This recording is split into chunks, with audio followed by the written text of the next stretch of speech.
정신 차려보니 새벽 3시 반. 하려던 과제나 밀린 일은 손도 안 댔는데 침대에 누워 스마트폰만 몇 시간째 보고 있는 내 모습. 솔직히 익숙하시죠? 분명히 해야 한다는 건 아는데 손가락은 자꾸 다른 영상으로 다른 피드로 넘어갑니다. 이거 하나만 더 보고 시작하자. 이 영상까지만 보고 진짜 일어나자.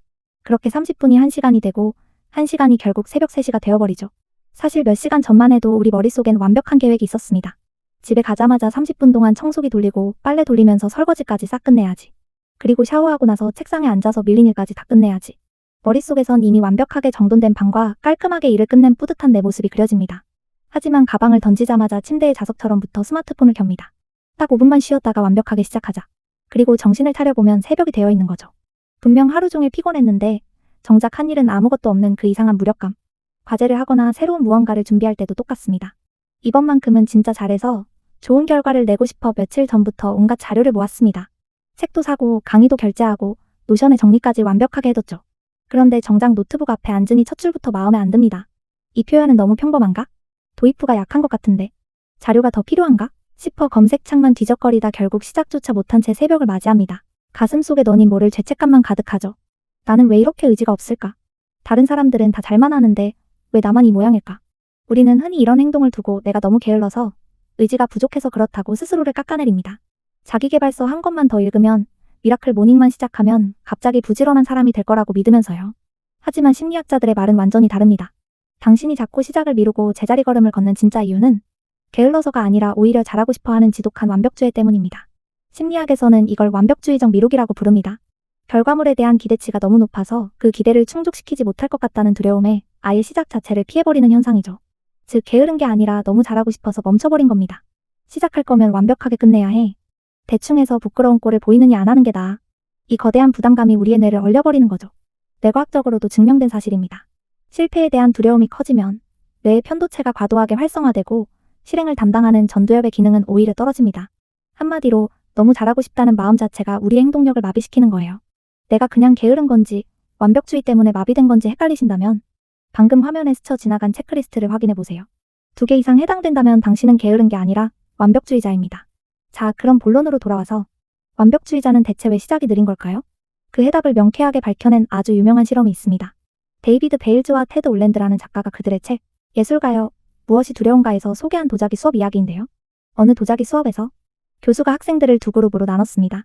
A그룹은 학기 동안 제출한 도자기의 개수로만 점수를 주겠다고 했습니다.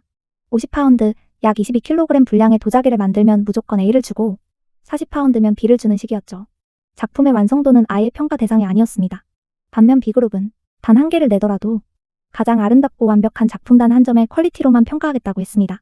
A를 받기 위해선 그저 그 하나의 도자기가 완벽하기만 하면 됐죠. 학기 말 결과는 어땠을까요? 미적 기술적으로 가장 완벽한 최고의 도자기를 제출한 학생들은 놀랍게도 모두 개수만 채우려던 A그룹에 있었습니다. B그룹의 결과물은 그에 비해 평범하거나 심지어 미완성인 경우도 많았죠. 이유는 간단했습니다.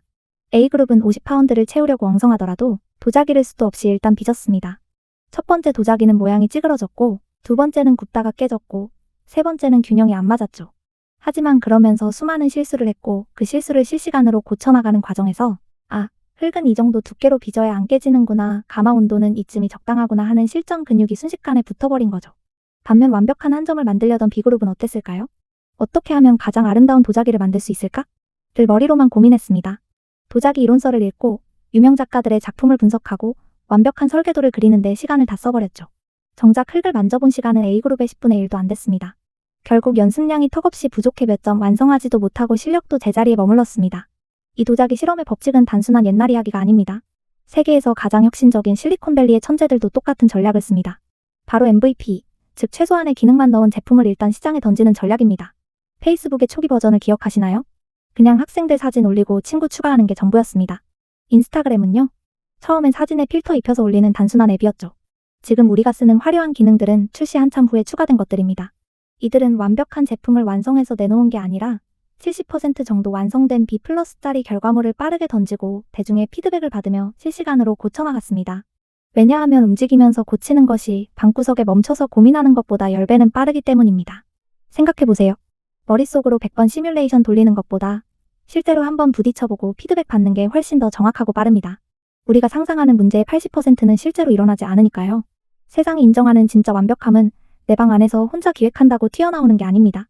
세상에 나온 어설픈 B 플러스 결과물이 사람들의 피드백을 맞아가며 수정되는 과정에서 비로소 완성되는 것입니다. 즉, 완벽해서 시작하는 게 아니라 시작하고 수정해 나가는 과정의 끝에 완벽이 있는 겁니다. 오늘 해결책은 아주 단순합니다. 일명 다이빙대에서 뛰어들기 행동을 선택하는 겁니다. 다이빙대 위에 서서 이 자세가 맞나? 발끝은 어떻게 하지? 입수 각도는? 을 100번 고민해봐야 소용없습니다. 일단 뛰어들면 몸이 알아서 자세를 잡습니다. 오늘 미뤄둔 청소가 있다면 완벽히 하려 하지 말고 일단 싱크대로 가서 컵딱 한 개만 닦으세요. 과제가 막막하다면 노트북을 켜고 제목 한 줄만 쓰세요. 운동을 미루고 있다면 운동복으로 갈아입기만 하세요. 책을 읽어야 한다면 표지만 펼치세요. 이게 별것 아닌 것 같지만 심리학에는 작업 흥분이라는 개념이 있습니다. 일단 시작하면 뇌의 측좌핵이 자극되어 도파민이 분비되고 자동으로 다음 행동으로 이어지게 됩니다. 즉, 의지력으로 시작하는 게 아니라 시작이 의지력을 만들어내는 거예요. 일단 저질러 놓으면 우리 몸과 정신은 알아서 다음 후속 행동을 해내게 되어 있습니다. 컵 하나 닦다 보면 어느새 설거지를 다 하고 있는 자신을 발견하게 되죠. 제목 한 줄 쓰다 보면 첫 문단이 술술 나옵니다. 상위 1%의 실행력은 완벽함이 아니라 뻔뻔함에서 나옵니다. 에라 모르겠다. 일단 해보자는 그 뻔뻔함이요. 하지만 여기서 끝이 아닙니다. B 플러스 결과물을 던지려고 해도 마음 한구석엔 이런 두려움이 분명히 생기실 겁니다. 남들이 내 어설픈 결과물을 보고 비웃으면 어쩌지? 아직 부족한데 내놨다가 평판만 깎이는 거 아닐까? 차라리 안 하는 이만 못한 결과가 나오면 어떡하지? 이 두려움이야말로 완벽주의자를 영원히 방 안에 가두는 진짜 족쇄입니다. 그리고 단기간에 성공한 사람들은 이 비난과 실패에 대한 두려움마저 자신만의 강력한 무기로 바꿨습니다. 상위 1%만 알고 있는 완벽주의자들을 위한 멘탈 방어 시스템은 대체 무엇일까요? 어떻게 그들은 비난을 견디는 게 아니라 오히려 비난을 연료로 삼아 더 빨리 성장할까요? 그 비밀을 놓치고 싶지 않다면, 다음 마음 날씨가 궁금하다면 연구소를 구독하고 실시간 예보를 받아보세요. 준비가 완벽해지는 타이밍은 영원히 오지 않습니다. 지금 바로 움직이세요.